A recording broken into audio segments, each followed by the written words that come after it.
What is up, guys? Spring's close. That means baseball's right around the corner and the regular season's starting at the end of March. And we're here to tell you a little bit about the content RunPureSports.com is going to be offering to our premium members. DC, we got a lot going on. Absolutely. Baseball coming up. We're going to have everything you need here at Run Pure Sports. As you mentioned, webcasts, articles, core plays, statistical analysis, projections, all of it up on RunPureSports.com. Come for the amazing plays. Listen to JT Hayes botch every single name. It's so much fun. Our team's been on a major heater in the NBA. We're going to carry on this momentum to the MLB season. Get on board right now. Sign up for a premium membership to RunPureSports.com. It's only $80 a month. $80 a month. Monthly access to our premium MLB content. All the other sports, golf, MMA. It's not just baseball during the summer, people. We got a lot going on. NBA still going on once baseball starts. For an extra $20 a month, you get the bet side. I'm telling you, add it. Joey Workby, we're just killing it on the baseball side. He's perfect during the World Series. What are you waiting for? Sign up today. Start running pure.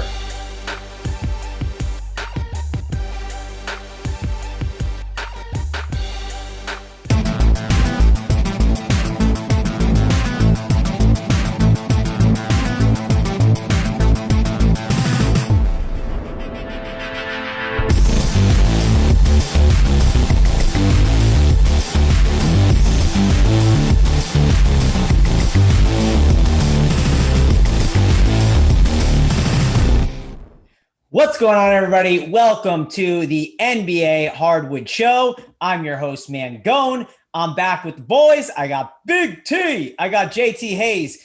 Big T, we're going to hit you out of the one hole today because it's baseball season. Got to get you in there. How's it going over there, man? How is the baseball? Yeah, it's fun to have baseball back. We got fans in the stands. We got Discord tilting about every strikeout and every guy giving up a run for your pitcher.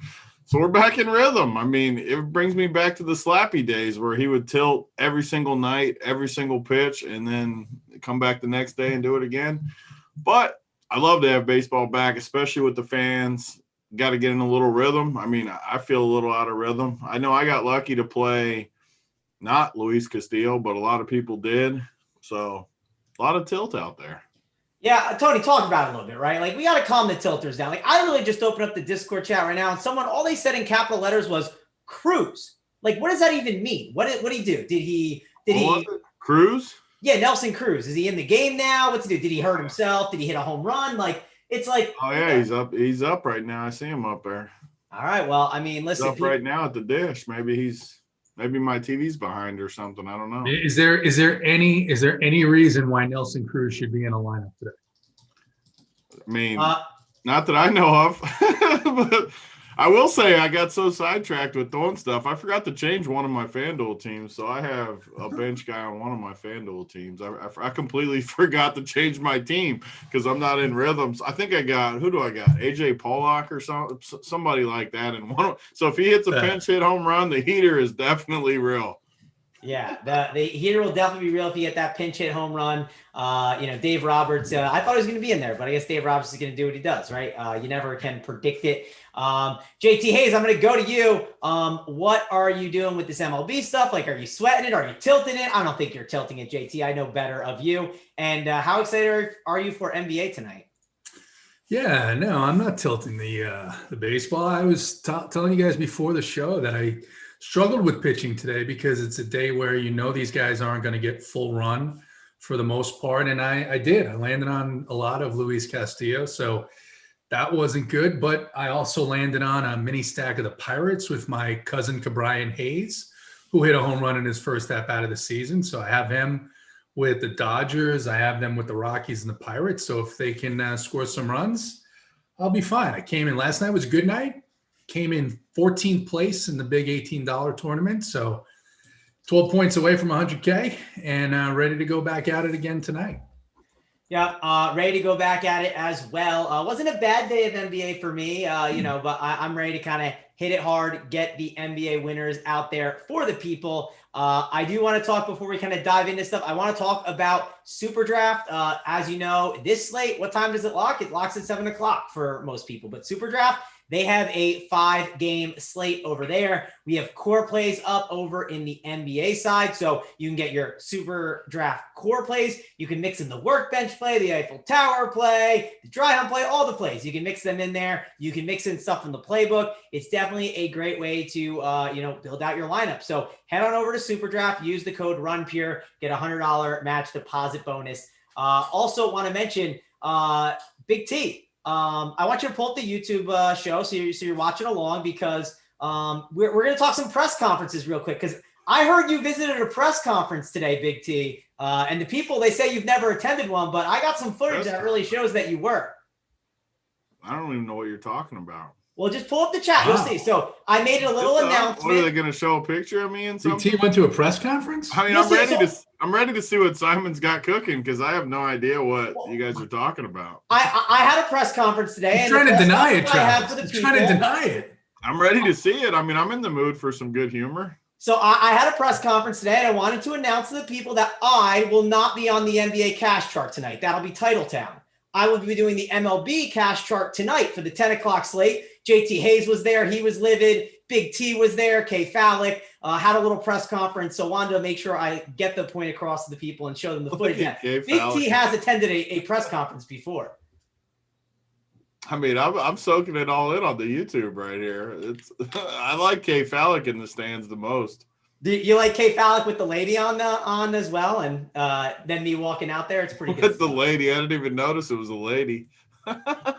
Yeah, he's on a lady. So, figured I'd add some fun to the show with the press conference stuff from earlier in the week. If you were on the Monday show or the Tuesday show, you know what that was all about. So figured that would be fun, and wanted to make sure that people know that we have tons of MLB content, right? We got the cash chart tonight. We got the playbook. We got the core plays, Big T. And it's a nice little 3-game slate where, sure, we're going to talk NBA in a second, but it's going to be a fun tournament slate, I think, Tony, right? I love the 3-gamers. I've always loved the 3-gamers. I mean, it's opening night. I like how they start late too. Like the 10 o'clock, it's 10 o'clock lock, right? For all 3 of them. Yeah. Yeah. That's like, you want to talk about a late night snack like that. That is perfect for me. Obviously I stay up every night to watch the games late, but I love how it doesn't start till 10. So, I mean, you get done with all the NBA, you get obviously all the early baseballs done. You got a nice little nightcap there, a little 3-game baseball. I'm excited for that. I haven't looked at the weather yet. I'm assuming the weather will be cold this time of year, no matter where it's at. Well, it's West Coast game, so I think it should be good for the most part. It still gets pretty cold in the West Coast at night, doesn't it? Yeah, I was gonna say the one game's in Seattle, right? So I think with it being in Seattle, you'll have that roof there. I think it should be good overall, though. But we have all the content you need, right? We're not gonna pay you for NBA. Seattle's got a roof? Yeah, don't they? They have like that. It's like an umbrella roof, right, JT? An umbrella roof. I don't think it's What's an open, umbrella roof? It's open on the sides. I always kind of laugh when I see that on these sites where it's like, oh, it's a roof. I'm like, maybe you've never been there. It's open on the side. I got rained on when I went to a Mariners. I swear I did. Yeah. Maybe I don't remember. It might have been the umbrella effect. I think it was one of those where they put something on afterward, but it is definitely open side to side there. So yeah. That's why they call it the umbrella roof, Tony. So there you go. It's got the openings in it, but it should be a lot of fun. Got our first Dodgers bomb though, first chalk bomb of the year. Who was it? It looks like Turner. I don't know why he's not going around the bases, but the ball definitely left the building. I don't know what's happening. Oh, Cody. Hey. Who was it? Cody Bellinger. Oh, there you go. That's a little belly bomb. There's a lot of confusion on the bases, though. No one's rounding the bases. That's all right. Listen, here's the way to look at this. With Cody's 18 and Luis Castillo's minus 13, I'm up 5. So I'm telling you, it's not a bomb yet, though. They're like, there's umpires are like gathering. I think he might have passed Turner or something on the base. Oh, nice. We might have a legendary tilt going during the show. No one's rounding the bases, I'm telling you. Gosh, that would be brutal. My phone's blowing up from calling my friend. Oh, no, Turner thought that guy caught it, so he ran back past Bellinger. Oh, no. No. Oh, no. He thought he caught it, so he ran back past Bellinger. That is brutal. There's a full-blown meeting going here. Yeah. Those are things you don't want to see. Hopefully it wasn't. I mean, if an umpire ruled it, that's the only thing like that Turner has going for him. If the umpire said like the wrong thing. Yeah, Turner's going to the dugout and Bellinger's on first base. So it was definitely a 2-run bomb that just turned into an out. Oh, that Welcome back, baseball. Welcome back. Yep. No, I don't even want to pull up the chat because, man, it's not going to be good in there.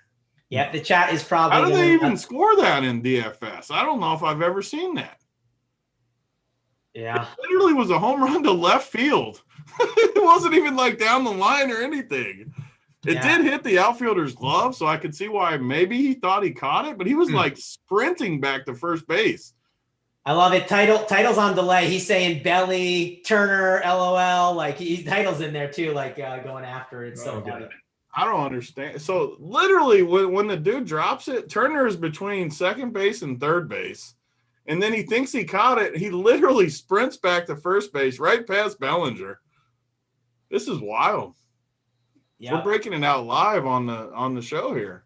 Yeah, that's crazy. It's crazy stuff. That's definitely a way to bring things back. The chalk bomb goes off and then possibly gets ruled as not a home run. So that would be wild to see. So now it's the next guy's up to bat, so it's definitely done with. But the score says 1-0. So maybe they gave him the home run and Turner just out. I don't know. Maybe it was a solo home run instead of a 2-run home run. I don't know. Did Bellinger get the points, or was someone on another base and he came in that? Turner was on first base and Bellinger hit a 2-run bomb. Is what happened. But is Bellinger still on the base? No one's on the bases, and it's 1-0. So it's a Bellinger home run, and Turner's out for like interference or some shit. Yep. So yeah, it's Cody Bellinger hit a solo home with a man on base. Baseball is at least that's not as tilting as it could have been. Like if it was just out at a single or whatever. Like, what is Turner doing anyways? Yeah, I mean, the umpire calls the dude out. Like, no one called the guy. At least I mean, I don't have the sound on. Maybe they did call him out, but who knows? No clue. But hey, baseball's back in full effect, and we have everything you need at Run Pure Sports. So go check it out. We got all the content that you guys need. Saying Bellinger out, Turner got the run. Turner got the home run. I'm all confused. I'm not even going to worry about it. First of all, Turner did not get the home run. Let's move on. Let's just.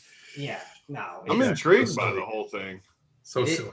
It is fascinating, but it's super tilting at the same time. Especially when it just happens to be like two of the highest owned guys in the whole slate. Field. Jeez. Well, listen, we got tons of stuff going on over here around Pure Sports. We got baseball, the tilty. We got the NBA. We got golf. Golf is off to a good start for me. I'm sure golf is off to a good start for everyone else. AP's workbench play of the day, Mr. Chesson Hadley. I just saw he hit a nice little birdie in, I think. So I think he just gained a stroke. So that's good to see. Everything is going good over here at Run Pure Sports. I also want to kind of dive in and talk about this NBA slate with you guys, right? It's a nice little 7-game slate. Like we said before, SuperDraft has a nice 5-game slate that you can head on over and play. JT, I'll go to you first. How are you handling this basketball slate with all the injury news? Yeah, well, that's the story here, right? We've got a lot of news. We've got news. Obviously, I think the biggest impact, there's a lot of big impacts, but obviously James Harden is the big usage guy that's out tonight for the Brooklyn Nets. Blake Griffin is out as well. So that's going to make Kyrie. It's going to make Joe Harris. And I haven't decided yet whether or not it brings DeAndre Jordan into play for me. He just seems to have fallen to such a secondary piece on that team, with Nicholas Claxton taking up a lot of those minutes. Of course, it is the Nets, and LaMarcus Aldridge is available to make his debut tonight. He's not a guy I'm particularly interested in, but at 4,000 on DraftKings, he's just another body in there. Makes it a little bit harder to decipher who's going to get the minutes. There's news from the Heat in a pretty good matchup against the Warriors. Dragic has been ruled out. Kendrick Nunn is questionable. So be interested in guys, obviously, like Jimmy Butler and Tyler Herro. So, I mean, there's a lot of other news too. Detroit, I think there's some bodies out. So it's going to be obviously John Collins on Atlanta. So a bunch of news, and there's a couple of back-to-backs here, right? The Spurs are on a back-to-back. We've talked about how much we love to not play the Spurs, try and not figure out what they're doing. Little tougher matchup. Hawks have been playing a bit slower, a bit better defense. So definitely a little bit of some decisions to make tonight on this slate. Yep, definitely decisions to make on this slate. Before I go to Big T, I want to say, guys, hit that like, hit that subscribe to check out all the content that we have over here at Run Pure Sports. We have, MLB. Like I said, we're going to have shows almost every single day for you guys. Same with NBA. We'll still keep bringing you that great content. We had a great amount of people show up for the MLB show, and we still got a good amount of you here. The Grinders playing the NBA, and we love to see it. So hit that like, hit that subscribe on the video. Big T, it's your boy Uncle Drew's time to shine, right? We'll talk about it when we get to the game with him, but it's going to be a slate where he's definitely going to be chalky, and there's going to be a lot of interesting ways to go because you're going to have to play some Nets, I think, on this slate without Harden being in there. So how are you handling this situation in tournaments? Yeah, I mean, it's just how I've played it all year. I'm just going to probably play Uncle Drew. It's tough not to. I mean, he's going to have the ball in his hand literally the entire game. It's almost a little bit similar to that Westbrook spot. Not quite, because he doesn't do the same stuff Westbrook does a few days ago. But, man, I don't see how he doesn't totally smash tonight, especially against a team like Charlotte. Makes a ton of sense. And I'm probably just going to play him. It is a good slate, though, with different options we can go with. So maybe we can find something as we go. But as of right now, I'm definitely planning on just making it Uncle Drew night. Yep. I kind of agree with you there. I do think it's going to be one of those nights where we're loading up on the Nets. But we got to talk about the first game. We got the Sixers, and we have the Cleveland Cavaliers, 213 total. And I want to go over and talk about the Cavaliers side first. Sure, the Sixers, we kind of know that situation, but the Cavs, they are shorthanded. And Mr. Isaiah Hartenstein, he has been looking pretty good in his first game out there against the Jazz. He had a pretty good performance. Said he took some tips from Mr. Jokic, and that's why he's playing a little bit better. I'm wondering what you guys are going to do with him tonight. He seems like a chalky option to go to. Kevin Love should be back in the lineup a little bit. We got Sexton, Garland. There are options here. Tony, let's go to you first. How are you handling the Hartenstein chalk and this Cavs side? Man, I wish he didn't do what he did the first game where he just crushed. He crushed, and everyone saw it because he was chalky. He went for 35 in 26 minutes. I definitely don't think he's that good of a player to get us that type of numbers. If he plays the same 25 minutes, I mean, I would put him more like low 20s fantasy-wise, which puts us not really where – I mean, it's fine. Again, it puts us in this bracket where – maybe he's good, maybe he's not. But if he's going to be chalky, I think he's a very good fade against Philadelphia. He's not the type of player that should ever be 40%, 30, 40% owned at 3,700. There's a big difference between being 3,700 and 3K, even though it doesn't seem like a lot. I have much higher expectations when you get up to like the 4K range off that 3K range. I doubt I play him as chalk, especially with Love back, maybe. I mean, if Love's out, obviously that swings it a little. But it looks like he might play tonight. And I don't know. Like, I just don't like this Cleveland side. I mean, Philadelphia still, even without Embiid, is going to defend. And I'm not going to go to Cleveland on this slate. There's other good plays. I hope these guys are popular, especially Hartenstein, because I don't like it. And you look at Philly, I mean, I don't think I like them either. Just looking at the spot, I'm going to fade this game. All right, sounds like Big T77 will not be out with this game tonight. JT Hayes, how about you? I like Hartenstein a lot today. He treated me well the other night. Treated our boy Hector well the other night. He needed 0.5 more points to get over that hump. So I was sweating that out with him. I like the Hartenstein chalk. I think it's good chalk to eat because he's definitely more involved in this offense than I think some people realize. So what are you doing with Hartenstein? Is he good chalk to eat? Is he bad chalk? Yeah, I actually think I'm a little bit higher on him than Tony is. This Sixers team defensively has not been nearly as good without Embiid. They are giving up, a ton of points to guards. They're giving up a ton of points to centers. And you've got a situation where even if Love plays, Love is going to play 15 minutes. Now, if Love plays, it's definitely more of a decision. But I think if he is out again, you've got him and Wade are the two guys that are going to split. Wade is probably going to play 34 minutes. Hartenstein's going to probably get another 26, 27. I mean, Dwight Howard is more likely to get ejected than be a defensive threat to anyone on the Cavaliers. And just because of the way the Sixers have been playing, I actually like Colin Sexton a little bit here, and even Darius Garland. On the Philly side, it's tough to get interested in any of these guys. They're just not nearly the same team. They haven't been playing nearly as well. Seth Curry is cheap, but he just hasn't done anything. And the minutes have been all over the place. Doc Rivers has moved these minutes around, and I just don't have any confidence in any of these secondary players. And I think Tobias and Simmons at their prices, I'm going to go elsewhere. Yeah, I don't disagree with you. Simmons has definitely been a frustrating roster. He has not been as good with Embiid out. Tobias Harris has definitely been the guy commanding it. And Dwight Howard has been a lot better. He's definitely someone that I think you could consider in tournaments. The problem is the price has gone up a bit, and that's kind of one of my concerns there with him. Don't know if this is the greatest game to get exposure to. I think that Hartenstein's my favorite. And then you can make cases for Dean Wade too. I know he was cheap on FanDuel. He's 4.6K. Is Mr. K Alex boy Dean Wade? Do we have any charts on him, Tony? Have you seen any of those today? I got a chart that says I'm not playing him. I know that's what my chart says. No, I know, Mr. Yeah, I know you're not, but Mr. K Falik, he loves playing some Windler and Wade, right? Those are his boys. So. He loves Windler. He's talked up Windler all season long. Every time a spot happens, he loves that Windler play. But I mean, I'm definitely not. But that's the thing here is Windler is, I believe he's already been ruled out. Nance is out. Jared Allen is out.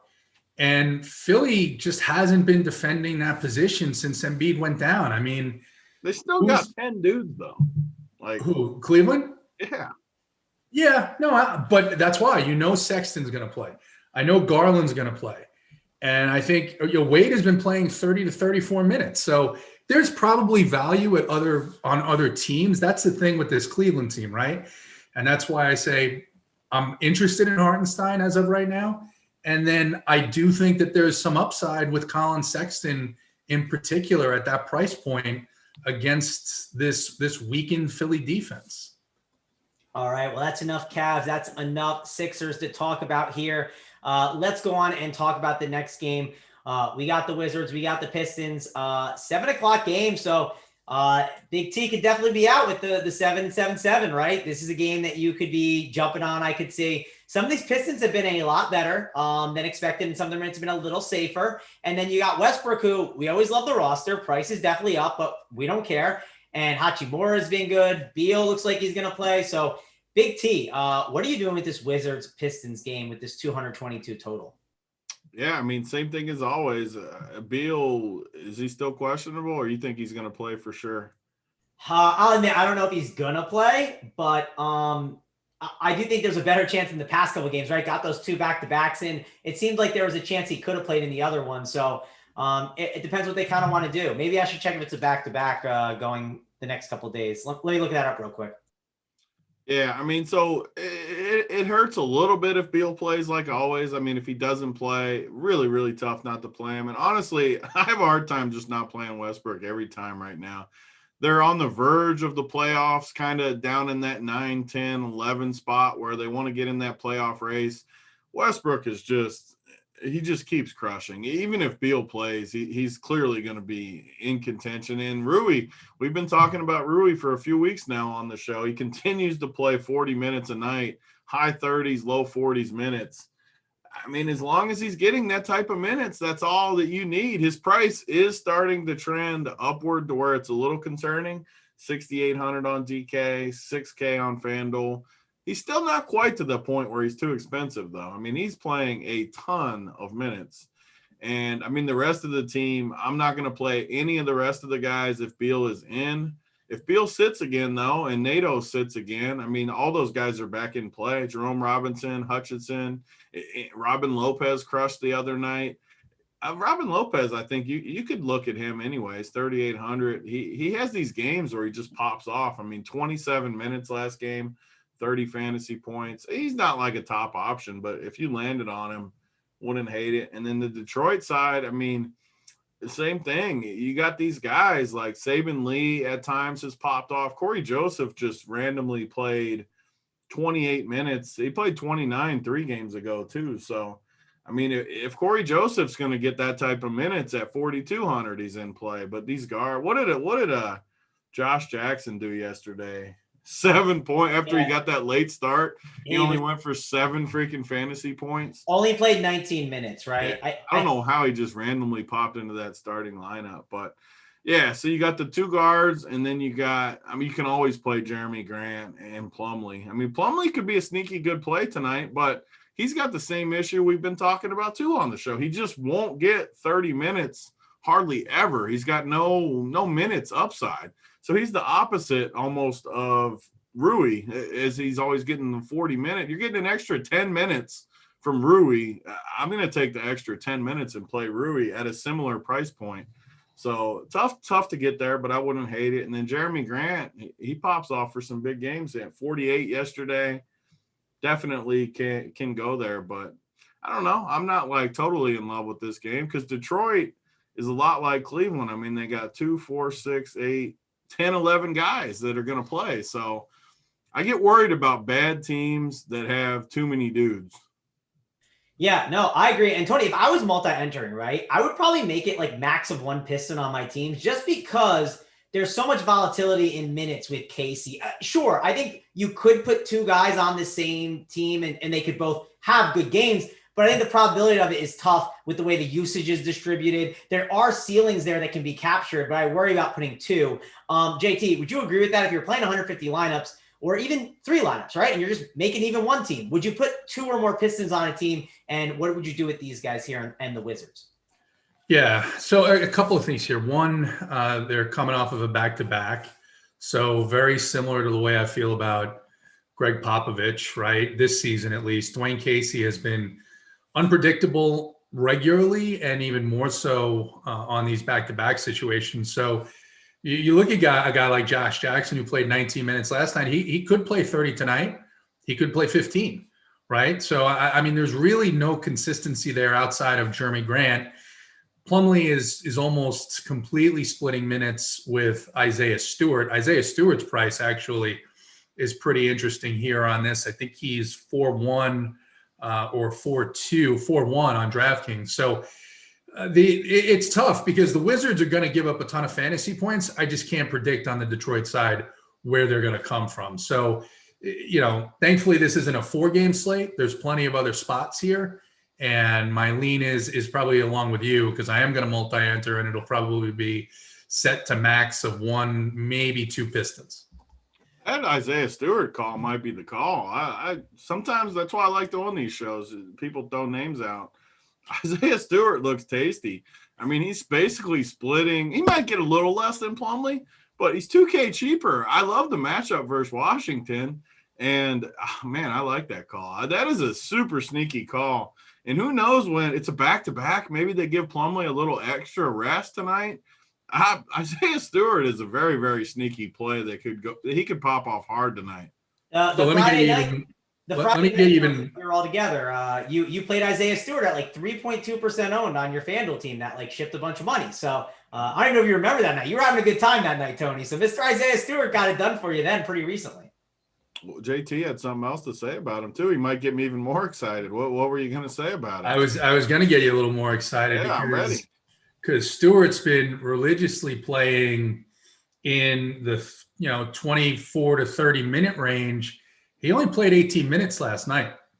So I would expect that Stewart is the guy that's going to play the bulk of the minutes tonight.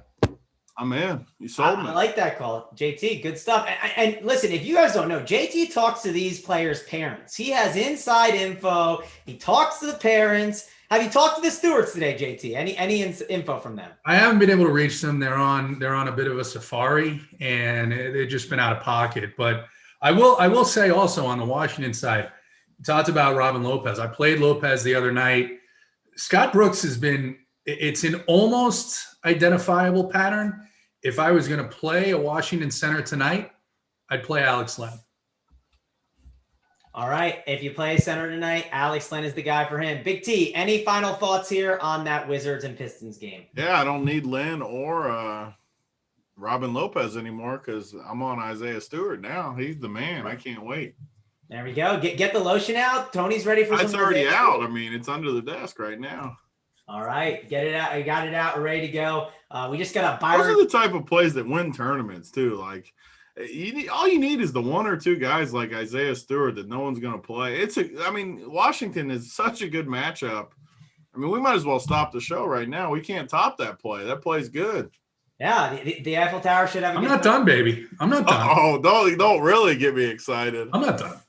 And JT is. We got guys hitting home runs, getting rolled for singles. We got work to do today. Yeah, Dig out of this hole. We got a little hole for ourselves here.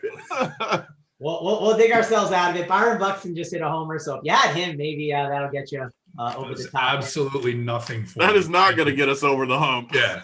I didn't know if anyone went contrarian. I'm not sure. I'm with a bunch of tournament guys, but probably not. I assume Byron Buxton was not on your guys' teams. We're talking about getting the lotion out. Let's talk about our friends over at Manscaped, right? Those guys are the best. We got tons and tons of stuff for you guys. We got what is it? The 3.0, the lawnmower 3.0. We have the thing for the ball bag. What's it called, Tony? I forget the name of it. You know the name. I mean, I just call it the ball bag spray. I don't know what it's like officially called, but it feels good on your ball bag. I'll tell you that much.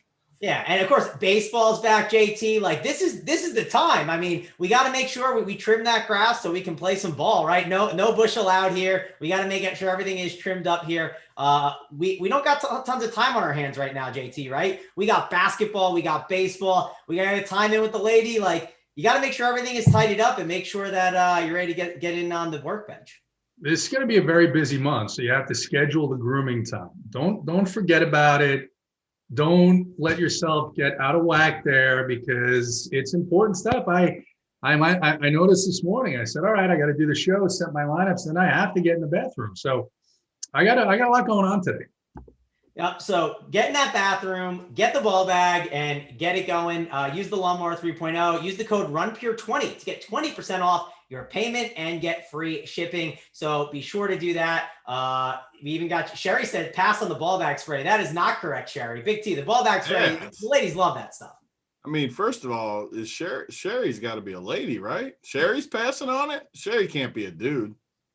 Yeah. Right? I don't know why Sherry's, I mean, something obviously Sherry is not. Oh, Degas is in there though, and she is appreciative of the tidiness. Yeah, of course she is. I mean, who would not want the ball bag spray? That's a horrible take, whether it's a dude or a chick. Doesn't matter. If you like balls, then you want them to be manicured. How could you not like it? I mean, what's the downside to it? No downside at all. I mean, you got to love it. Got to get in on all the stuff we got over at Manscaped. Use The spray is like Russell Westbrook the other night without Beal. Like, it's just a guaranteed. It's a lock. Like, there's no downside to it. Easy bench time. Easy bench time. Use the code RUNPURE20 to get all the stuff that you want over at Manscaped. Again, 20% off and your shipping. Let's go on. Let's talk about the next one. And this is the one that we got to talk about. Listen, lineups when it's 7:30, the questions are going to be firing in the Discord. This is not the time to grab dinner. It's time to grab dinner probably after the 7:30 game or maybe after the 8. We got the Hornets and the Nets. This is one of the biggest ones on the slate to talk about. Big T, we're going to go over to you. How many Nets are too many Nets, as they say in DFS? Everyone always likes to ask that question. And Kyrie Irving, I think he's a stone lock. And if Beal's out, I think Westbrook would be, and I would be firing those two guys on mainly all my lineups. Yeah, I mean, they're definitely two of the best plays. The Brooklyn team's tough, though. I mean, besides Kyrie, now that you got Aldridge in there, they got a lot of dudes. Just looking at how they're projecting the minutes, I mean, you got another team with 10 guys that, besides Kyrie and Joe Harris, like everyone could play in that 20-minute bracket between 20 and 30 minutes, where I don't see anything else that sticks out for Brooklyn, really.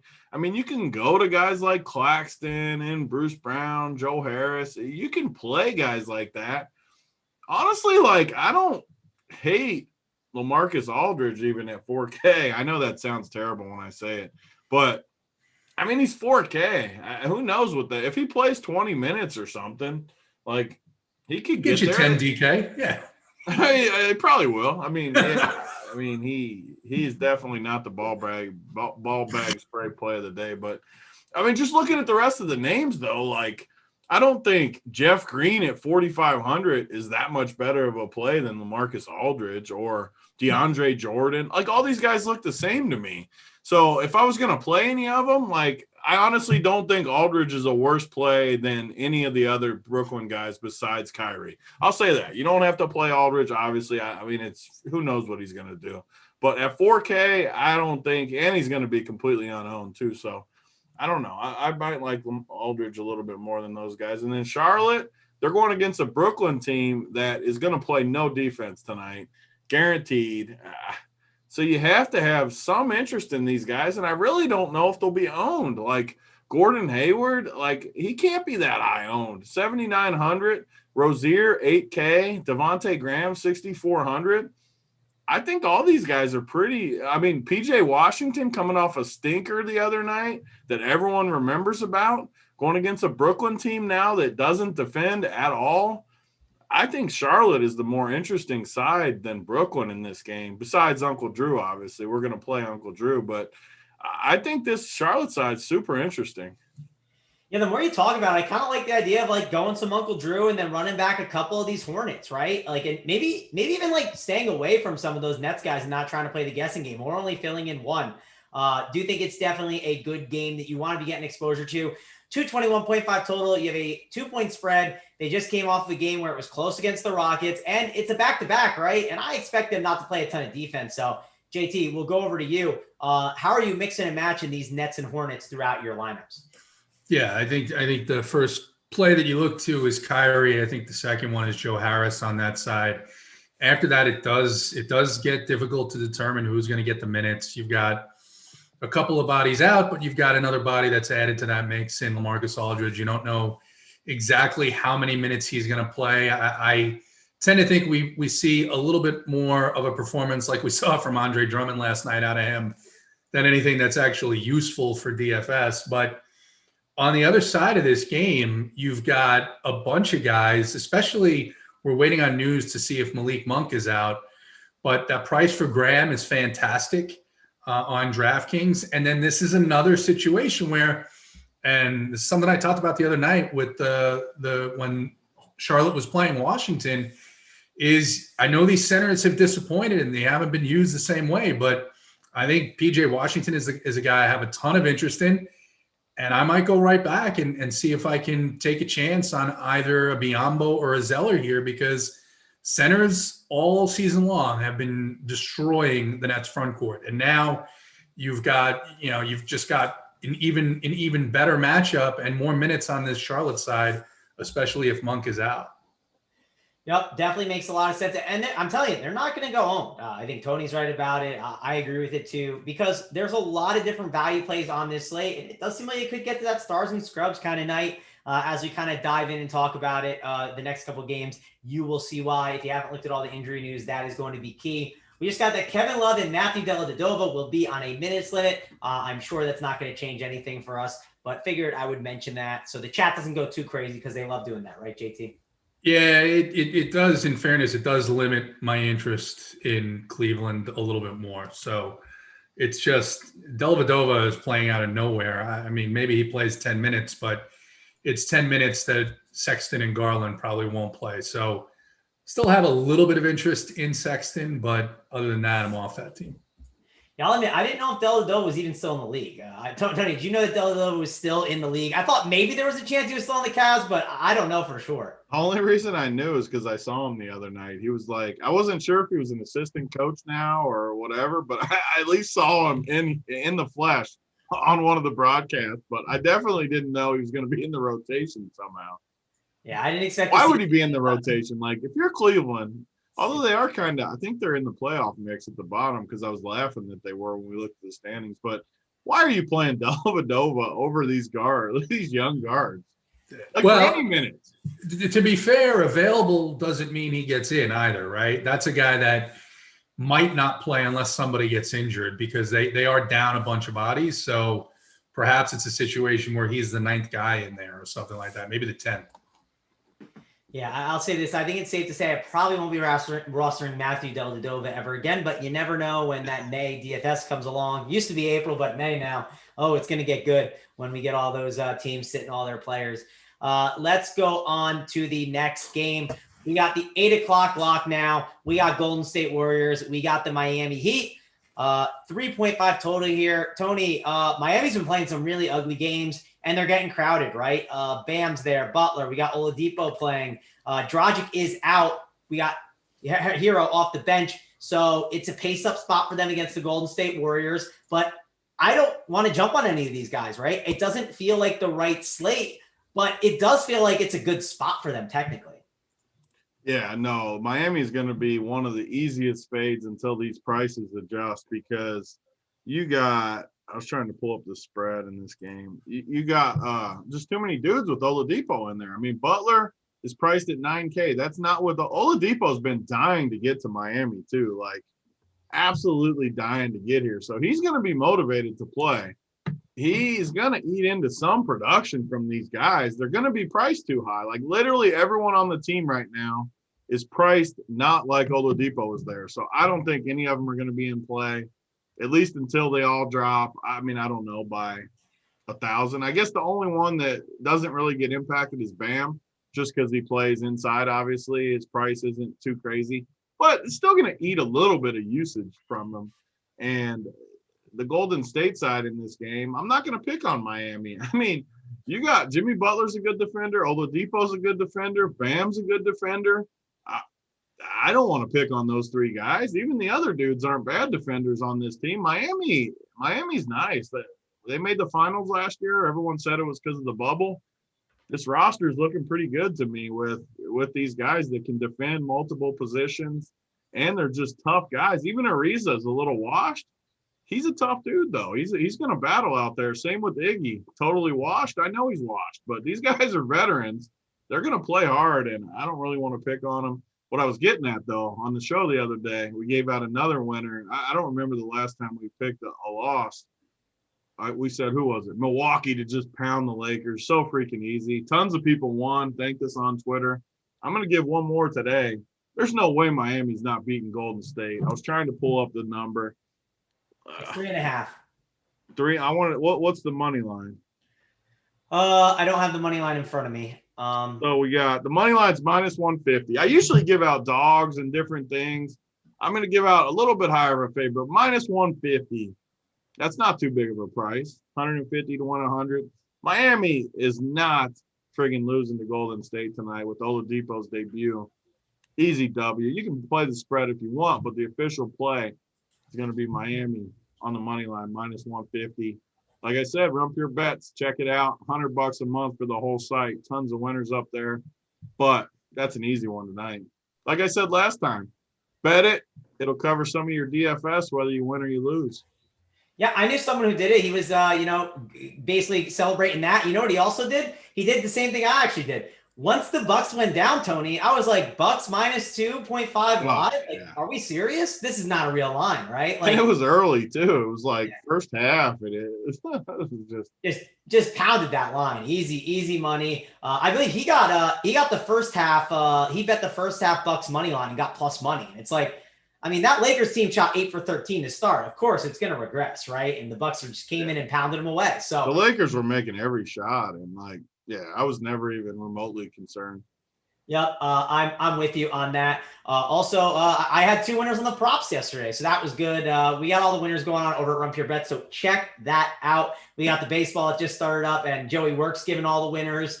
He gave a free bet of the Oakland A's to win the division. So if you like a future bet, he got it at plus 175. So I figured I'd pass that free bet along as well that he posted over on Twitter.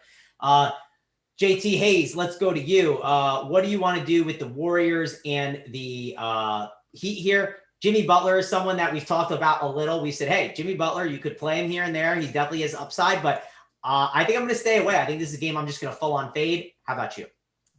Yeah, no interest in the Warriors. The point is valid about Jimmy Butler, but what we've seen, and we try and learn from what we see, right? And what we've seen with these teams that are working in new guys, or the rotations get a little bit messier, and they want to get that guy in the flow, right? So Oladipo is not at a price where he's going to make value, but it's just going to throw things off enough that at their prices, very hard to have any interest on the Miami side, especially when we have other spend up spots that are better options based on guys out and other value spots that make it a lot easier to fit those guys. So pretty much, I think I'm going to full fade this game.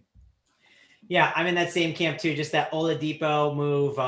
Some people title thought he was on the Rockets, but no, he is on the Miami Heat. That was good stuff yesterday. But Mr. Oladipo is on the Heat now, and he's going to cut into some of that usage, and just seems like a spot that you can stay away. Let's go over to the other 8:00 game. Tony, you were talking about the Orlando Magic the other day, and we're looking to roster some of them. I'm still not really looking to roster them, but I am looking to roster some Pelicans, I think. I mean, they are short-handed here today. They're going to be a team that people are loading up on. We got no Ingram, right? We got no Zion, Lonzo Ball. I mean, they are short-handed, and we got guys that are decent basketball players that are going to get some usage, right? You're going to see usage funnel to Nickeil Alexander-Walker. Maybe Eric Bledsoe does the Undertaker gif and actually rises and does something finally, because he has been awful all season long. We got Josh Hart, who gets a little bumpy in that lineup. Kira Lewis, who we like a ton, I think. You've played him a little bit, so have I. He's 3.7K. There's a lot of guys here against this bad Magic team, and I think we kind of want to pound away at this value. I mean, I agree. There's one dude in this spot that I couldn't even imagine fading. Every time you can play this Alexander Walker in these spots, I just playing. He's a dude that just scores. He's a guy you go into the rec center, any rec center in the country, he's just going to get buckets no matter what. Same thing. He's just going to crush. And Bledsoe is the type of guy I always want to fade. So it kind of goes hand in hand. They're both going to be super popular. I always want to play and I always want to fade Bledsoe. So it's interesting though, man. I mean, Bledsoe 5,100. Going to be one of the highest owned guys on the slate. I just always naturally want to fade him. He's let us down so many times. I'd rather play a guy like Kira Lewis at 3,700. Wow. So we follow baseball or basketball every single day, baseball too now. But when did freaking James Johnson get on this team? I see him projected for 21. I didn't even know he was on the team. Is this his first? Honestly, I didn't even know either. I don't remember this move happen. I guess it was the JJ Redick deal. He was probably part of that deal, I think. When they sent JJ over, he definitely was an addition in there that we probably missed, right, while all those trades were going on. No one saw the JJ Redick thing and who he went for. I mean, so he's 3K and he's projected for 28 minutes. I mean, if the guy, he's not going to play 28, I bet. But no, he was a coach's decision DNP their last game, and I believe Zion was out that game as well. So I have to take a look here at the is Steven Adams in or is he out as well? He's in. So and Jackson Hayes looks to be in too.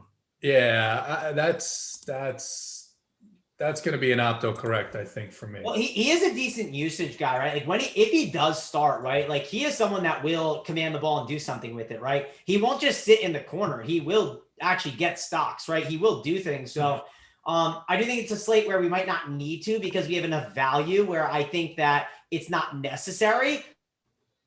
I don't know if there's better value than this. But I don't think he's the worst play on the slate. I don't know. This spot is like really good. I mean, all these guys are so cheap. I mean, Jackson Hayes, Kira Lewis. I'm never playing Wes Iwundu. I'm never playing this Marshall dude. But I mean, all these other guys. Josh Hart is a incredible play. Incredible play. Bledsoe, I don't like as much, but he's an incredible play for good reason. I mean, the dude is 5,100. He's fine. I mean, last game, 35 minutes, 25 fantasy points. I kind of think that's where I would put him tonight. He's going to be projected way over what I just said. No matter what site you use, they're going to project Bledsoe way, way, way higher. I understand that, but like always, I'm going to give you guys the take. I think in tournaments, I think you can fade him and you can play younger guys. Like if they're sitting their dudes tonight and they're shorthanded, I should say, I like the younger guys, and Kira Lewis at those guard positions where I just feel better about it. And I say that knowing Bledsoe is going to be one of the highest owned guys on the slate. So it just depends on how much gamble you have in you, because obviously he's a good play. He's going to need 35 tonight, though, at 5K. The little 25 isn't going to get it done for Bledsoe with how good these other plays are. But it's just an incredible spot for New Orleans. let's wait and see who the starters are, because I think it means a lot. If James Johnson starts at 3K, he's auto play for me. I don't know if he will or not, but if he does, like you can't fade that at 3K. But if he doesn't, I agree with JT. Like, I probably won't play him if he doesn't start. It's one of those cases where I just want to see him in there to know for sure he's going to get minutes. And if he does, if he starts, I think he's a lock. You look at, so is the chat saying MCW's out? Yep. It just got announced. It just came across. I'm looking now. I think he's right though. So this game very quickly is going to become, I mean, just a total gem of a game. I mean, these guys are in just great spots, and you got these guys that just got to Orlando too that now have a few games under their belt. Wendell Carter played. God, aren't they giving him minutes after they traded for him? He played 18 minutes the other day and had 28 fantasy points. God, you got to think eventually they're going to bump him. You have to. They traded. They have to see him. In one of these games, trust me right now, one of these games in the next week or two, he's going to get the boost to like 30 minutes, and he's going to totally crush at 1% owned. Might not be tonight. It depends, again, how much gamble you got in these tournaments. But they did not trade this dude just to sit him on the bench behind Kim Birch and friggin' Okiki and all these guys. They want to see him. Like, they want to see him play. So just it depends on how much gamble you got. Yeah, JT, how much gamble do you got? How much stones you got in there, man? Can you load up on these Magic and Pelicans? Like, we talked about it a little bit, but with that MCW news, how does this adjust everything? No, the problem is I'm looking at the Orlando minutes, and again, another situation where, like you talked about, right? A bad team, rebuilding team, and everyone's getting between 20 and 26 minutes. Some guys got 28 minutes. So, Michael Carter-Williams is out. I don't think I'm going to play. Let me put it this way. I'm not going to play Chesson Randall or RJ Hampton over the New Orleans guys, right? So I think that the guards on Orlando are going to be off of the radar for me. Dwayne Bacon only played 20 minutes the other night. It's just a team in flux, and it's just very similar to everybody on Brooklyn outside of Kyrie and Joe Harris. I have no idea how many minutes these guys are going to play. Yeah, I'm definitely trying to figure out how many minutes they're all going to play. And this is something, again, more reason to kind of consider backloading, but not so fast. We just got some news, right? Bradley Beal and Neto, they are game time decisions, which makes you think, right? Around 5:30, a little more questionable than maybe we were thinking earlier. So Big T, how would you grade out the Washington value if Beal is out and Neto, right? Obviously, depends who's in and out, but how do you grade that Washington value versus 8 o'clock value and how you're building out your lineups? I mean, I definitely think New Orleans is the best value no matter who's out. Like, they're facing Orlando. They're severely shorthanded. I think New Orleans is as much of a lock spot as you could have almost. I mean, total lock. Whoever starts for New Orleans, I mean, it's going to crush. Like, you could play all 5 of them. Steven Adams is the one I'd probably definitely like the least. But anybody else, I mean, even Bledsoe, I don't love Bledsoe, but he's a great play for a reason. I mean, he's 5,100. So anyone that starts for New Orleans, I think is the best values of the night, no matter what news hits. I shouldn't say any news hits because obviously something could happen. But as of right now, you can't have better value than New Orleans. Yeah, and it's worth mentioning, if you look at these teams, right, the Wizards, they have like some centers that they command more usage than you probably want from your center, at least more than Steven Adams, right? Like, Steven Adams is not becoming this usage guy. And then Westbrook commands like an insane amount of usage. So there's more usage to go around on the Pelicans than there is on the Wizards.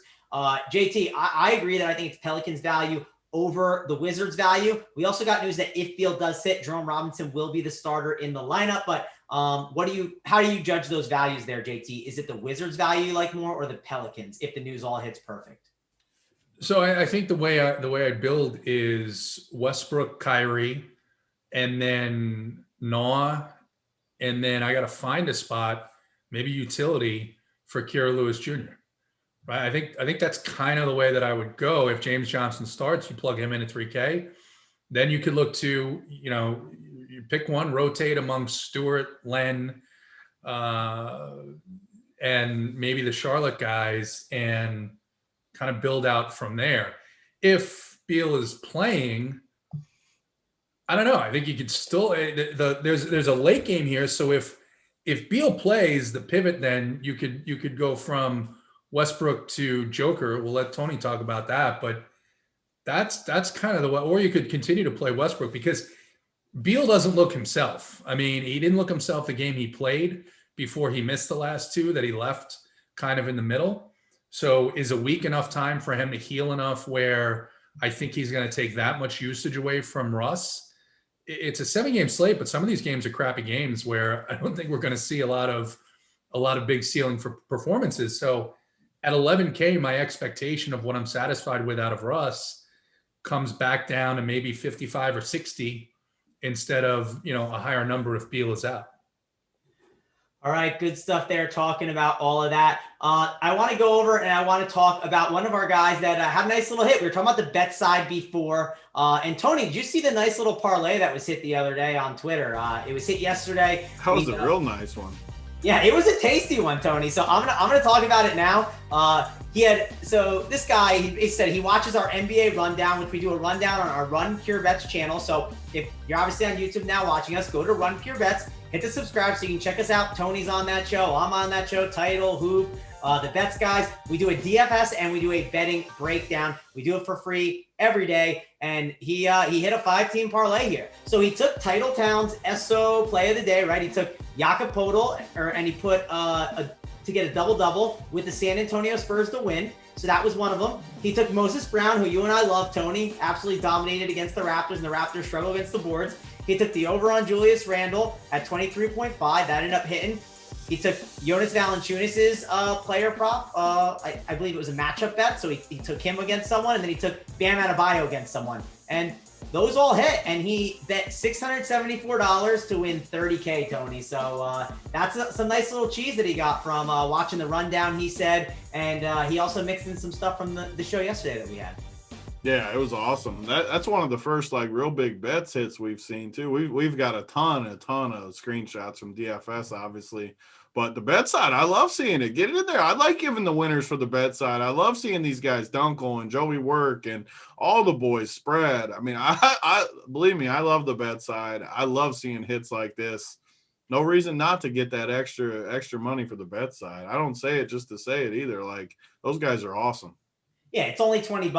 Lots of awesome stuff there. Great insight in that channel while you're sweating the games. We got guys in there basically saying live bet this is a good bet. We got tons of great stuff. And if you have a question on a live bet, right? You can ask that question in the chat and that'll just helps you learn too, which there's so much added value in it. Only $20 extra if you're a DFS subscriber to get in on that. So be sure to check it out. JT, what did you think of that winner? I don't know how much of a bettor you are besides DFS, but nice little parlay hit for the man. That was beautiful, beautiful, beautiful. I think it was a 5-piece, right? Very nice. Very, very nice. Yep. Things that you love to see. I will say things that I don't love to see. JT, I'm a little hurt right now. The likes, right? The MLB show got 420. We got 682 watching. We're only at 227. We got 20 minutes left. And I would love to give away some swag, JT. So where do we got to get to? We got to get the good mojo going. I think that's how we do it. We watch the likes and then we decide what the good mojo is. Yeah, I 679 watching, 230 right now, which is, disgusting. I don't know. I would say I'm tempted to say 350. Because it's a night where you're gonna need some help with these plays because there's a lot of value. You got to sort out the value. And if you take, the Eiffel Tower and the workbench, maybe after the last couple of times with De'Aaron Fox, you don't want to take the dry. I understand that. But let's just say you take the Eiffel Tower, you take the workbench. Travis will pull out a good press conference play of the day after seeing those press conferences today. And you combine them with the plays on the cash chart, and you can do really well. So you get to 350, you get all that. And someone gets some swag. You don't get to 350, you get the hand. So that's what's going on. And who does not want to see me maybe steal a play again or not listen? You want that segment, right? Everyone was laughing. We got to have it back. We cannot get to 350. We got to get there, right, Big T? I mean, we got to do something. Go ahead, Big T. I'm sorry. 10K De'Aaron Fox. I'm so glad JT brought this up because I completely forgot about it. I wanted to make fun of Mad Goat about that. 2 shows ago, he said De'Aaron Fox is safe at 9,800. He got so freaking lucky to get 43 from him, and then he comes back with a total stinker. What did he finish at last night? Was it 18, 19 fantasy points last night? Oh, that's so good. What do you do? 0.5x? 0.5x. Very, very hurtful, JT. Very hurtful, he said. This is great though. When we get Travis flustered, this is that's when we ship. There's nothing man. better. That's what makes the Thursday. Or the Tuesday. It was the original Tuesday show right here. Whenever we get him flustered, it's a big night for sure. Yeah. So I want to say something about baseball real quick too, because it came up in the Discord earlier, and it's one of my favorite things to do that I don't think anyone does. Maybe like literally anyone in baseball besides me. Not that it's right or wrong, but people always say, can you play 2 pitchers in the same game? I do it religiously almost. If it's a great game environment with 2 pitchers, I don't give a shit if one of them can't get the win. If it's a 0-0 or 1-0 game, I today on DraftKings, my main team, I play both guys in the Tampa game, Glasnow and Alcantara. I thought they were the 2 best plays, and it's 0-0 in the 7th. Maybe neither one of them gets a win. So Travis, from the cash side, like, why do people think you can't play 2 from the same game? I've never understood it. Just because you can't get 2 wins? JT, who's Travis? That's who I was talking to after De'Aaron Fox. He became Travis again. Okay, that's fair. Travis was definitely making those plays. Yeah, exactly. I'll tell you this. I would really like to trade with your spot right now, right? Like, I don't mind. I don't need the win, right? You know, it's not a big deal to have the win to me. I don't even think about the win. Like, it never crosses my mind. I just want a good pitching environment. I want strikeouts at the end of the day. Yeah. That's the thing that's most important. Now, obviously, on FanDuel, the win matters a little more, but we're not slightly more. Sure, slightly more. Yeah, we're not talking FanDuel, right? We're literally talking DraftKings. So I don't care about the win. It's not that necessary for me. And if your guy pitches like, past that 6 innings and gets all those strikeouts, like, you're gold, man. I mean, especially at the price tags too. Like, keep in mind, you don't need the win at that price tag for Alcantara. And also, pitchers could bust at the top, and you could have your pitcher do really awful and still be fine because your batter's got there. You have a lot of outs with those cheap pitchers, which I'm sure that's why you like it, Tony. I mean, I freaking loved it. And like today, for example, like I was able to fit like basically all Coors bats with those 2. Like, no one does it though. Like, you look at tournament, like literally no one does that. And I have never understood it. Like, I don't get it. I literally don't get it.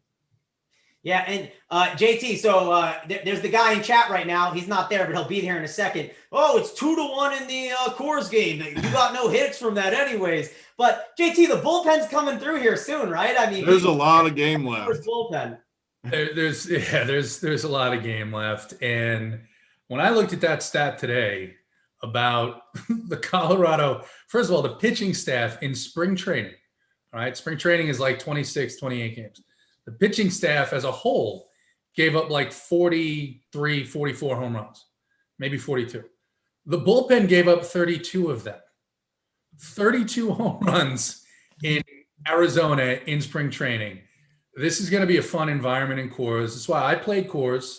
My Pirates bats are coming through. The guy who has been exceedingly hurtful. If you told me before the slate that Madison Bumgarner would have more points than Luis Castillo, I would have leveraged every dollar I own to bet it. And that's what's going on today. So, but yeah, there's plenty of time left in that game. Where is that game? 5th inning, 6th inning? Yeah, we're only in the 5th inning and freaking Chi-Chi's in. And Chi-Chi's in. Come on. Yeah, we got plenty of time in that game. Oh my, Bellinger doubled. Yeah, plenty of time.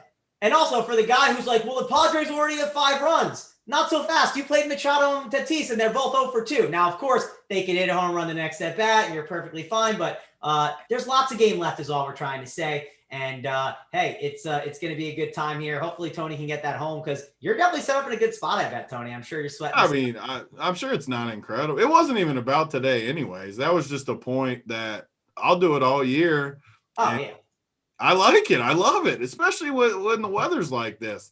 You get good game environments and bad game environments. I hardly ever play Coors, but today there was all bad environments in my mind. Yep. No, I think it was a good call. So definitely something I've learned a little bit from you, and I did a little bit last year. So I'll definitely be making sure to do that. And maybe I'll do it tonight at the, the 3-game slate, right? It's only a 3-game slate, so maybe not a bad A little idea. poke from our man Lux to get the scoring going here. 2-2. Tack another one in there. Oh, he did something there because I kind of Just needed a little single, a little RBI single, nothing crazy. We'll take it. He's on that Castillo team, so let's chip at it. It is. Get some wood. Bingo. Hey, JT, we got to take what we can get, okay? That's how we get the good mojo going. We just chop at it, right? And then There's a lot of game left. There's if anybody's learned anything from us over the years, I mean, don't tilt in the friggin' third inning of a game ever. 4 innings of the Rockies bullpen is better than 9 innings of some other pitching staffs. In 38-degree weather, Yeah. Yep, agree on that. We got 2 more games to talk about. We got the Atlanta Hawks. We got the San Antonio Spurs, 222 total. And we got the Spurs. And we know what to do when the Spurs are on the slate. Tony, Murray did not get it done yesterday. We can't go back to these Spurs. They were very, very hurtful. No need to touch them here, I think. I know it's the Hawks and it's a shorter slate, but I don't think I want to go there. Yeah, what did my man Murray finish with? 33.5. Yeah, I mean, that's a standard Spurs production. That's what they do. 33, 28, 39. On this slate, no way. I mean, I'm looking at some of these guys to try to make a case for someone, but I just don't see it. On slates like this where you got automatic plays, I've been trying to preach this, even to myself, just to remind myself, why in the world would you play a Spurs guy on this slate when we got New Orleans value and other value out there? There's just literally no reason to play the Spurs. And then you look at Atlanta, and it's a decent matchup, but it's nothing that sticks out like crazy. I mean, you still got Capella, who's a decent rim protector. I don't know. I just don't see it. No reason to play them on this slate. And Atlanta, same difference. I'm not playing any Atlanta against the Spurs. So easy fade for me here. All right, JT, I know you're not fading because the GOAT, Tony Snell, is on this slate, right? He gets to go up against the Spurs, and the Spurs are not the best defensive team, right? But what are you doing with your boy, Tony Snell? Is he lurking? Is there a picture of him anywhere that we can show the people?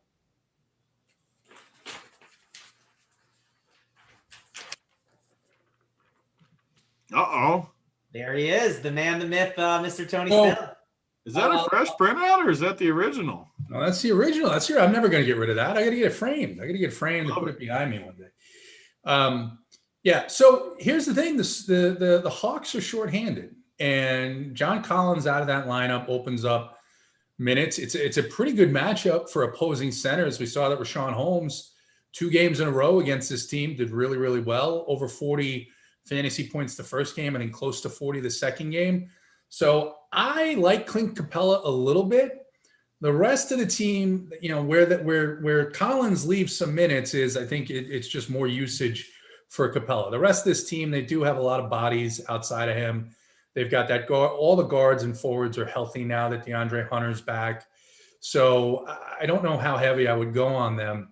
Yeah, I was a little disappointed to see that the Hawks were playing the Spurs tonight, because one of the things that happened earlier in the year, and it happened again in this Phoenix game once John Collins went out, is the power forward position against the Hawks has been absolutely phenomenal. And we saw it with, I think it was Jay Crowder and Saric. I'm not sure how much Cam Johnson put up, but Jay Crowder and Saric the other night combined for, I think, nearly 55 fantasy points against this team. The problem is the Spurs suck, the coach sucks, and your choices here are Keldon Johnson and Rudy Gay. And Keldon Johnson is 5K. If I'm multi-entering, I may put 5% Keldon in just in case he catches fire and takes advantage of this matchup. But other than that, it's just maybe DeMar DeRozan, his price is 7.6. He played a little bit less minutes last night because they were winning so handily, but it's a back-to-back. It's Popovich. I just don't trust what he's going to do. So it's only for multi-entry and only to get like one of those guys in, let's say, every 5th lineup. Yeah, listen, the only contribution that Greg Popovich has had on this show that has been good is he was the guy that my mug was on for the press conference. That's who his face is. That's the only good contribution Greg Popovich has had to this NBA season. Wouldn't you agree, JT? I mean, so someone in chat is questioning me. Malyala, this is a good name for me. Malyala Rahul is questioning me when I said the coach sucks. Here's the thing. Yeah, he's won championships. For DFS, he sucks. And quite honestly, when I watch his rotations, there's a part of me that thinks sometimes these coaches get really, really lucky by landing on a guy like a Kawhi Leonard, or before him, a guy like Tim Duncan. Yeah, freaking Duncan for 20 years. Yeah, because when I see the way that this guy coaches, and make no mistake, Malyala, the players hate it. The players hate it. Kawhi couldn't get out of San Antonio fast enough. He literally hid in his house for a year because he didn't want to play for him anymore. Yeah, so he literally hid. That was so good.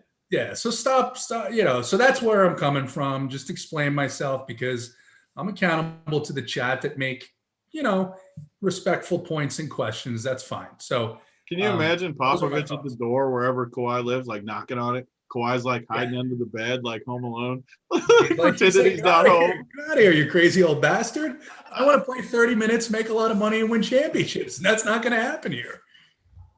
Yeah, definitely. And if you guys could please hit the like, hit the subscribe on the video. 317. We got to get to 350, right? To give away those plays. And we only got one game left. We're running out of time to get it there. Want to give that out. We want to give out swag. So let's get that going there. We got some news. Big news, Travis. Big news. Big news. It's not big, actually. I just noticed. Big news. He said, I just noticed. Well, Elise Johnson. They're talking about Elise Johnson. What did they say? He doesn't rule out him playing tomorrow. Oh, I thought it was today. Like because I'm worried about the rotations and just like him playing 11 guys, right? So that's something I thought that I saw his name. That's not even the news. That's not even the news, though. You didn't even attend the press conference today? No, I didn't see it. What is it? Give me the press conference news. Did I miss it? So Landry Shamet is not expected to have a minutes limit. Oh, that's humongous. So it's going to cut into all of the. It's going to take my exposure to him from 0 to 0. That makes a lot of sense. I think that'll do that for all of us. We'll all be 0 to 0 on that. I do want to talk before we go there. I want to talk about Monkey Knife Fight. We are in the Discord chat with tons of Monkey Knife Fight plays. If you guys sign up using the code RunPure, get a match deposit bonus of $50. Also want to talk about our podcast that we have going on over here at Run Pure Sports. We're on Apple, Google Play, everywhere you can find it. Draft Cheat does a great job. He did a great job breaking down the slate today. He broke down the slate last night with Uncle T, and he will be talking baseball most of the way. I know not everyone here is a baseball guy, right? But if you are, and you're looking for some free content, we got that over here at Run Pure Sports on anywhere that you're looking to listen to the podcast. You can find it. Just type in the name Run Pure Sports, and you can subscribe and get in on it. Tony, I think DC's been known as like the baseball or the pitcher whisperer in the community, the DFS community, for like literally 5-6 years now. He touted Glasnow so hard today. Yeah, it seems like an easy play, but then all of a sudden you look at the ownership, everyone playing these other guys. Glasnow's out. I mean, 6 strong innings. It's a good start for our boy DC leading the baseball product here. You got to like it. Yeah, I feel like a fish for going Castillo on. Oh, you didn't play Glasnow at all? So I played Woodruff because I wanted the extra money, which he was still fine, right? It was perfectly fine. I thought about going to Glasnow, but even on the big thing was on FanDuel, there was a huge debate, right? Where it's like Castillo was 1.1K cheaper. And I thought about later on, I was like, I got the money now to go up to him. Maybe I should at like low ownership. So yeah, kind of wish I would have owned on FanDuel. Yeah, because a lot of people gravitated to Castillo, at least in cash for sure, because he was 1.1K cheaper. A lot of the high-end pitchers were cheaper options. And it's one of those things where it's like first day here, make a couple mistakes here and there. You got to get back in the groove. Definitely got to get in the groove without it. I mean, I played a damn dude that didn't even play on FanDuel, so I can't make fun of anybody today. Yeah, first couple days. Comes in and hits a pinch hit home run, though. It is going to be glorious. That would be too good if you get the pinch hit homer there. I think I got Glasnow on that team, too. That'd be hilarious if he did. Yeah, no, that would definitely be some good stuff. But yeah, DC crushed it there. So check out that. And, obviously with baseball, we know the matchups and everything. So you're able to get that content right away. It's not like NBA where the news changes. One injury thing pops up and everything changes there. But yeah, that'll wrap it up for that. Let's talk about the last game. Let's talk about the Nuggets. Let's talk about the Clippers. Kawhi Leonard with no Paul George, right? This is definitely a spot I think that we want to look at, right, Tony? I don't think we can completely ignore it. I know some of the prices have gone up on these Clippers. What do you want to do with this Nuggets and Clippers game? Yeah, I mean, I'm definitely completely ignoring it because, I mean, Kawhi's going to pop in the projections, but I'm going to stand by my take, and I'm going to stand by it for a long time, that Aaron Gordon is going to be much, much better at defending guys like Kawhi. On top of Kawhi, I'll stand by that too. Like at 9,300, I don't think Kawhi is ever going for 60. Like I just don't see it. He doesn't care. He literally doesn't care about regular season at all. He might sit even. You never know when he'll just sit at the last second. It's the only late game, 10 o'clock, no other late game. I can't think of a worse team. Well, maybe the Spurs, but the Clippers in a 10 o'clock island game, that seems miserable to me, and I'm not waiting on it. And I think Aaron Gordon is a good enough defender to slow him down.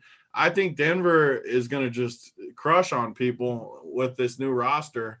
And I'm not playing Kawhi. And the thing is, Jokic, I love him, but man, we got those other guys on this slate where I don't need Jokic. And I think Jokic, he doesn't have quite the same ceiling with this new roster either.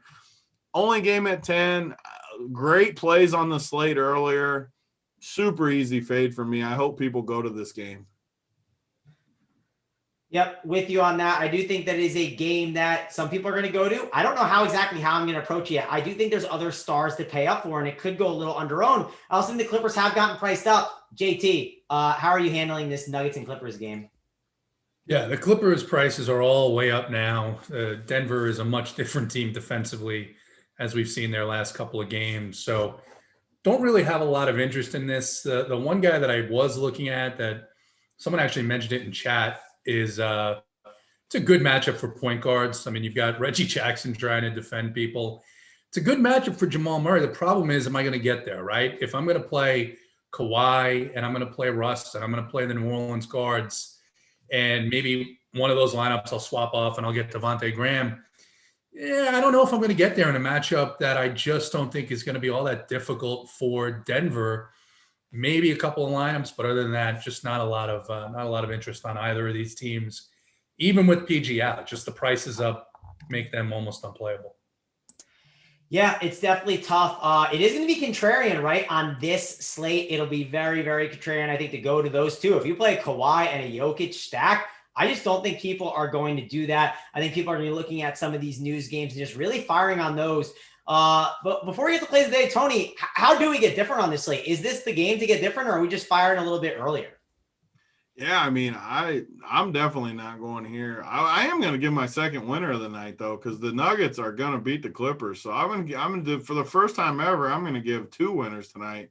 Both money lines. This money line's probably a little less, minus 130 or something like that. But just both money lines. I can't see the Clippers. I mean, once JT started talking about Reggie Jackson's defense and stuff, I got excited. I got goosebumps on my arms because there's no way that in Kawhi, who knows? He doesn't care. Like I said, he could sit even. We could end up getting a really good price. Yeah, I am definitely betting the Nuggets and fading this game DFS. There's no scenario I'm playing guys from this game in DFS. I like that. I like the call, Tony, because I'll say the Nuggets and Suns are two teams I kind of want to ride here, like throughout the end of the season in some of these tougher matchups. So I like the call. It's definitely one that I think I might get a little exposure to on my betting card when I get off of the show. So JT, what do you think? Are you betting on the Nuggets today? You like the call by Tony? Well, I love the call. I can't do it because I'm in Georgia and they hate money, so they won't. They won't legalize betting here, but I can do DFS. So on the DFS side, like I said, if Jamal Murray sneaks his sneaky little self into a couple of my lineups, that'll probably be my only exposure here. Yep, and this is a 10 o'clock game, right? So then we'll have Showdown content for that. We got 350 likes. We got 700 watching, so we hit it, right? JT, find a nice, respectful chatter for us if you can. That'll be something that we need you to do there for us. So while we're kind of taking care of things throughout this segment here, please do that for us. I'm forgetting what my play of the day was. I had it. Oh, there it was earlier. Here it is. Perfect. So I got my play. Bring it to us. Let me get the X button ready on the Opto. Some news just hit on that game. So let me make sure that nothing, and I mean nothing, happened with my guy here or anything. Cool. So he's still Malik Monk is still gonna go through warmups. Okay, so PJ Washington has busted the past couple days, right? PJ has been a guy that people don't want to go back to and play, but PJ Washington has a ton of upside. He's going up against the Nets. He's someone that the Nets are easy to attack down low. And sure, there was foul trouble the other game. That's why he went out of the game. And then they got rolling with another lineup. I love PJ Washington in this spot. I think he could do really well. The Nets are not going to play a ton of defense. Also, the Nets, what do? They drafted the hoop a ton. They shoot up a ton of dumb shots with guys like Landry Shamet and LaMarcus Aldridge. PJ Washington gets a ton of stocks. You can see a sloppy game. Give me PJ Washington as my dry hump play of the day. Now let's head on over across the continent. Let's head on over to JT Hayes. Let's get your Eiffel Tower play of the day for the people. Man, that's tough. I didn't expect that, man. Going, I'm used to these shitty plays coming out of your mouth, and you actually took my guy. So now, that's exciting there. Is it the two of us on the Eiffel Tower? It would have been even better if JT gave it first and then Mangone doubled down again. Yeah, but I was listening to you, Mangone, so I won't repeat it as if it's like news to me and talk all about PJ and his. I would have literally broke the show though if you came in dead serious and just said it, just like you should have just gone with it. That would have been so good. Oh my God. Do we got to go to Tony? We can go to Tony if we have to. JT, do you want to head on over to him first? Yeah, go to him first because I'm between two guys and I want to think about it. All right, so you think about it. If you have to, ask your buddy Tony Snell. The picture's right there. So if you need to get some advice from him, he knows his basketball. Talk to Tony while you guys chat. All right, so you talk to your Tony, I'll talk to my Tony. Tony, give us that workbench play of the day. The people want it, they need it. They don't want a Spur because the Spur was very hurtful yesterday. Give them the workbench play. There might never be another Spur again, but the crazy part is, man, I'm tempted to really push the needle here because, man, I gave a Spur yesterday, and I might go to another super dusty dude here because he's just staring at me, and I can't help myself. It might be a bad play, but I can't help myself. I just, in my head, I feel like he's a really good play. And I'm going to do it because I got balls. I spray them with my ball spray after I'm done cleaning. I don't care. I'm not scared to make moves. If it looks stupid, it looks stupid later. I'm going with LaMarcus Aldridge, baby. He's 4K. He's going against Charlotte. He might not play a ton of minutes, but I think he gets in the 20s minutes-wise for 4K. I think he gets us like 35 fantasy points with Uncle Drew by his side. I'm testing fate. He's away from the Spurs now, though, so sign me up, baby. All right, well, hopefully he's left the Spurs, and now hopefully he can spin his magic for – God, I should have – Isaiah Stewart. Hopefully JT goes with Isaiah Stewart because he's the same price, and he's probably just a better play. Well, we'll have to see what Mr. JT Hayes does. We got Tony Snell in there talking to JT. JT Hayes, we're now traveling from the workbench to the Eiffel Tower. Give us that Eiffel Tower play of the day.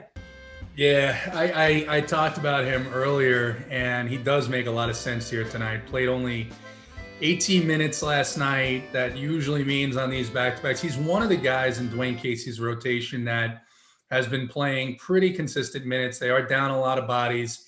Even if Plumlee somehow gets to 28 minutes, I think Stewart will still get to the 24 to 28 mark. And as we saw when they last played against Charlotte, that is plenty of time for Isaiah Stewart to go for 8X tonight. So he's going to be the Eiffel Tower play of the day, and it's gonna rock. All right, we got three power forwards as our plays of the day. So jump on them as you'd like. Should be a fun time. JT, give us our respectful chatter in the chat that deserves that swag. Yeah, I got to go back and find him because it's a guy who I think he's been in here before.